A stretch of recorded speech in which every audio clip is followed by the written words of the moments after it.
अस्सलाम वालेकुम दोस्तों। विंटर या मौसम सरमा का ज़िक्र हमें इंग्लिश लिटरेचर में और दुनिया के बाकी तमाम लिटरेचर्स में जा बजा मिलता है। तमाम सीजन्स का ज़िक्र मिलेगा, लेकिन विंटर का ज़िक्र आपको कुछ ख़ास हवालों से मिलेगा। मसलन विंटर को मुख्तलिफ़ इसकी जहतें और डायमेंशंस बयान की गई हैं, जिसमें से सिर्फ एक डायमेंशन मैं अभी डिस्कस करूँगा। वो है कि विंटर को हमेशा से क्रिएशन का और एक तख्लीक के हवाले से बड़ा इम्पॉर्टेंट सीज़न समझा जाता है। सर्दी का मौसम तन्हाई, वार्मथ और उसके बाद आपके अंदर जो एक क्रिएटिविटी है वो इस तरह के माहौल में जागती है।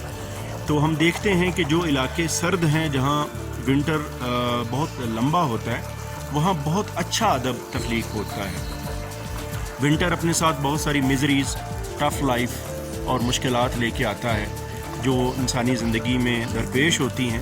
वही जो मसाइल हैं वो इंसान की क्रिएशन में बड़े हेल्पफुल साबित होते हैं, और वही मसाइल जो हैं वो थीम्स बनते हैं दुनिया के बेहतरीन लिटरेचर के लिए।